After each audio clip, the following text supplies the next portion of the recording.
دا حضور علیہ السلام د پیدائش په ورځ باندې خوشحالي مناول دا څنګه دی 12 ربیع الاول باندې د پیغمبر علیہ السلام د پیدائش ورځ مناوو نو آیا مونږه پدې کې په صحیح لار روان یو او که په غلطه لار روان یو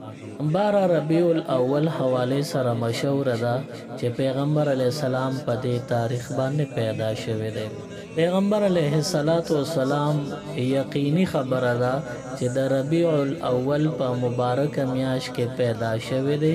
او بیا د ربیع الاول په مبارک میاش کې وفات شوی دی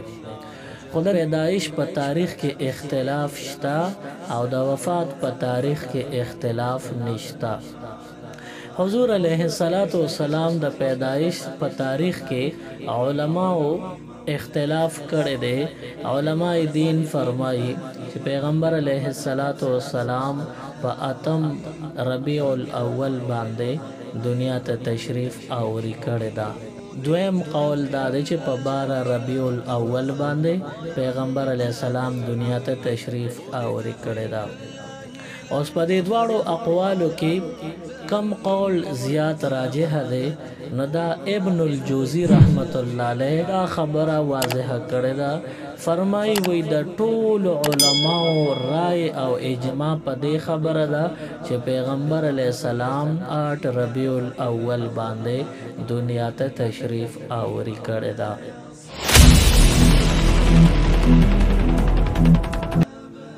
او سبازی علماء دی نو اغوی قول ذکر کړی دی چې په 12 ربیع الاول باندې پیدا شوی دی بہرحال راجح قول د ابن الجوزی رحمت الله علیه د وینا مطابق هغه د 8 ربیع الاول دی چې حضور علیہ السلام په اتم ربیع الاول باندې دنیا ته تشریف راوړی دی دین علاوه د وفات تاریخ نو هغه کې بالکل اچا هم اختلاف نه دی کړي بل اتفاق حضور علیہ السلام په 12 ربیع الاول باندې وفات شوی او دنیا نه رحلت کړي دی پیغمبر علیہ السلام د پیدائش ورځ کوم په 12 ربیع الاول مناوو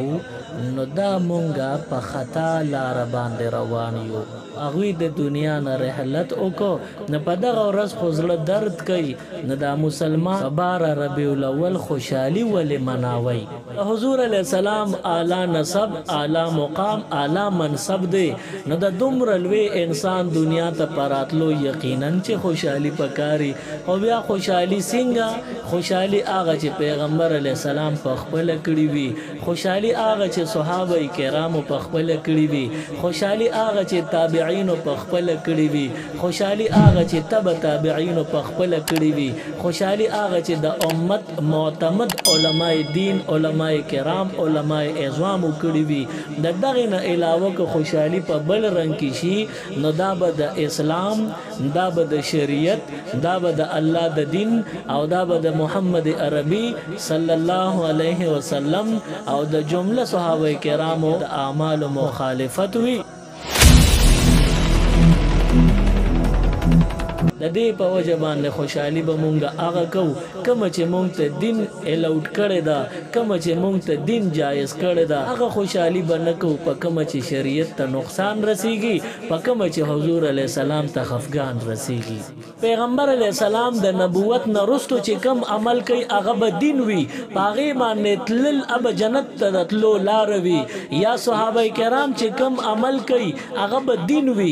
30 کاله د نبوت نه وروسته تر پورې ربیع الاول 30 ځل راغلی دی هر کال حضور علیہ السلام د دې باره کې هیڅ اهمیت اظهار نه دی کړی او نه یې د دې متعلق څه ارشاد فرمایلی دی او نه یې په دې تاریخ څه خوشحالي کړی نه مټۍ تقسیمه کړی نه قجوري تقسیم کړی نه بل څه داسې جشن و جلوس وغیره هیڅ هم نه دی کړی نه زه حضور علیہ السلام خو نه دی کړی صحابه کرام به وګورو کله چې حضور علیہ السلام وفات شوی دی نو دغه وخت کې د حضور علیه السلام مهنت ډیر رنگ راوړو 1,24,000 صحابه کرام هغه حضور علیه السلام پس روانو یعنی 1,24,000 فالوورز دي اوس پدې کې هر یو فالوور هر یو صحابي هغه داسې دي چې د حضور په خپه مبارک کې ازغیت لل نه برداشت کوي خپل سر د قربان کی خو د حضور تکلیف نه برداشت کوي اوس هر یو صحابي په صحیح معنو کې د دین رنگ غشته دي او صحیح معنو کې عاشق رسول دي زمون بس عشقی صحابه کرامو عشق کړی دي اوس د 1,24,000 صحابه کرامو کې یو صحابي د پیغمبر علی السلام دنیا ته پراتلو چې کما ورځ د 8 ربیع الاول یا 12 ربیع الاول پدې کې یو صحابي خوشحالي نه منو کړي نو چې حضور کم کارو کې ابدین وي صحابه کم کارو کې هغه بدینی چې حضور کم کار نه کړي جمله صحابه کرامو کم کار نه کړي داغه نرس تابعین کم کار نه کړي تب تابعین کم کار نه کړي د امت مشران ائمه حضرات هغه کم کار نه کړي نو دا د کم ځای نبی دي شو دا خو بیا دین نه دی دا بیا چې ته نوی دین راوړل دي او د نوی دین دراتلو دروازې بند دي انا خاتم النبیین لا نبی بعد حضور فرمایلی دي و اذا اخری نبی زمانه رسول بل نبی راتلون کې نشتا اخری نبی اما نو چې نبی بل ناراضي دین او شریعت او امت بل نه پیدا کیږي نو د حضور علی السلام په یوم ولادت باندې خوشحالي مناول دا پیغمبر علی السلام صحابه کرامو تابع تب تابعینو د امت علماو ندی کړي د دې په وجه دا سنگین جرم گناه خطا او یو لوی عظیم جرم دی د ځان ساتل پکار دی دا په دین کې نوی کار پیدا کول دی لہذا دا گناه شو دی ته بدعت ویلی شي د بدعات نه بمونږ ځان ساتو الله دې امتناع او ساتي 12 ربیع الاول باندې جشن جلوس وغیرہ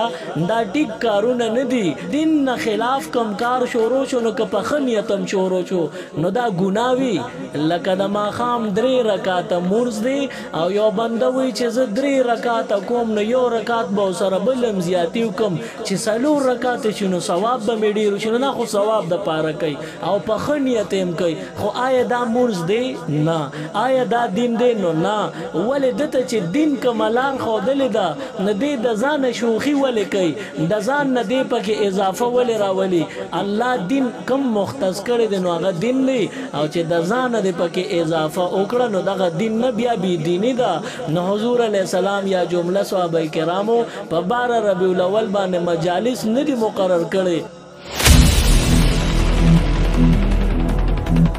نو کوم مقرر کړل دا به بی دینی وي ځکه د صحابهونو او د حضور نه پاتې کار مونږ کو او د ځان کو او دیني غنو ثوابي غنو نو دا بدعاتو کې راځي دا ګناه نه الله دې د دې جرم او د ګناه نه مونږ او ساتي جشن عید میلاد النبی کې کسو کو